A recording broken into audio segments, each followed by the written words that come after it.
Hi everybody, it's Sean from GoPart.com. We're here today working on a 1995 Nissan Altima. We're going to be showing you how to replace the cooling fan. It is a dual fan assembly, fairly easy procedure. This is really common if you've had some front end damage. Sometimes these mounting brackets can crack or break, or the wiring can go bad, in which case it's usually just easier to replace the entire assembly. Fairly easy procedure. We are going to be using a 10mm socket ratchet with a small extension. The extension is really optional, I guess. And then I have a flathead screwdriver that's going to allow us to undo the upper radiator hose clamp. We are going to have to detach that in order to free up the cooling fan. So we'll go ahead and show you how to get it going.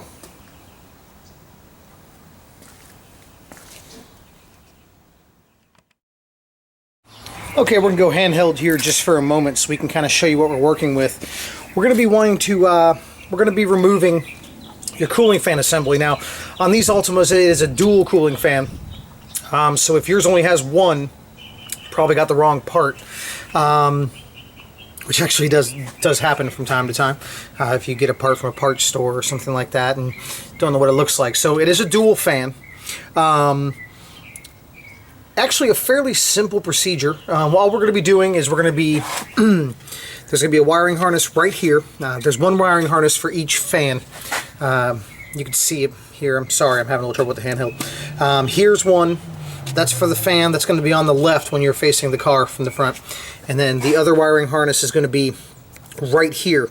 You're going to disconnect those two wiring harnesses, and then the cooling fan is attached to the radiator with two 10mm bolts, one here and one here. Let me go ahead and back out so you can get a bit better view.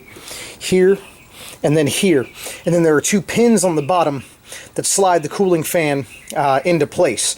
So in order to replace it, it's just a simple matter of disconnecting those two harnesses, loosening up these 10mm bolts, and we'll go ahead and show you how to get it done.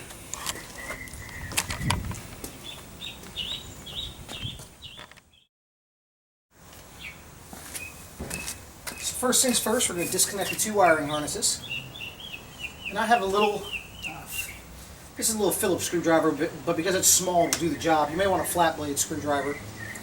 Little tabs you got to push down to slide the wiring harness from the casing there.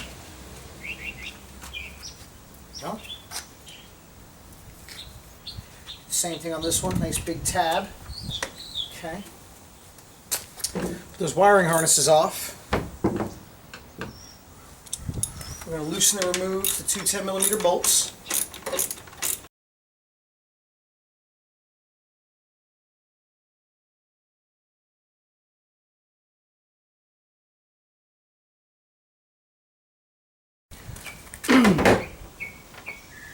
Now, this little clamp here, this hose is going to be kind of in your way. You should be able to get it away from the radiator by just simply pulling the hose over, but if you'd like to, you can also sort of use the clamp. But now, to get the radiator out, all you're going to do is you're going to lift it up out of where it's sitting. Now we are going to have to, we are going to have to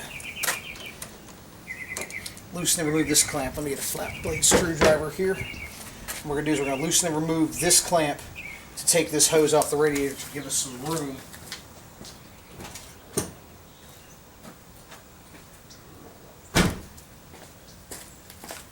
Now our radiator does have coolant in it, so don't be surprised if you get a little bit of leakage there.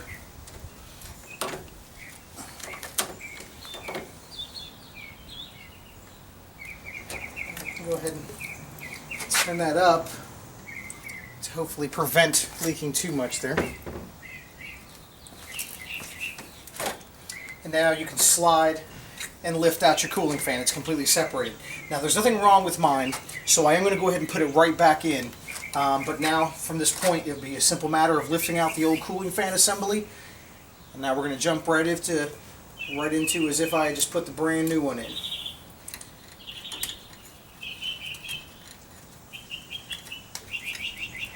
Now there's two little nubs, I guess you can call them, on the underside,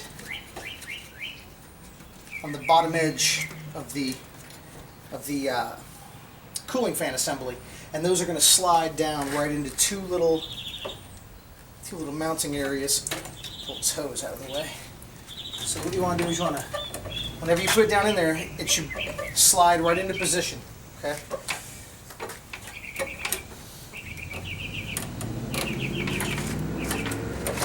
Okay.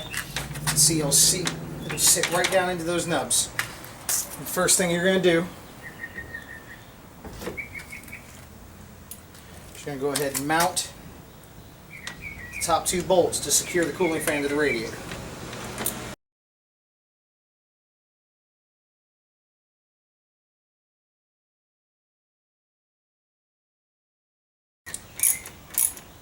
Some coolant leaked out onto the concrete there onto the driveway. That's not a big deal, but it is worth noting that sometimes coolant can be bad for pets. So if you have pets roaming around, you usually want to go ahead and make sure you put some granules on that and get that cleaned up. So we'll go ahead and reattach our large radiator hose here, or upper radiator hose. Tighten that clamp down. That's what's going to keep fluid from leaking everywhere.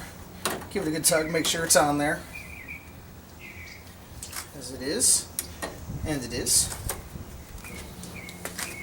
Then it's a simple matter of simply reconnecting our wiring harnesses. The longer wire is obviously going to connect to the fan that's furthest away. So go ahead and connect our first wiring harness. Snap into place, and that'll keep it from coming off. Connect our second wiring harness.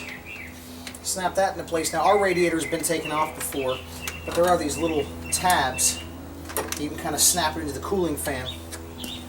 And then you're all set. You've just replaced your cooling fan, which obviously goes a long way toward preventing overheating, which of course goes a long way toward making sure you aren't shopping for an engine, because I don't mean to be self-serving here, but I don't know if I've got the engine video in me.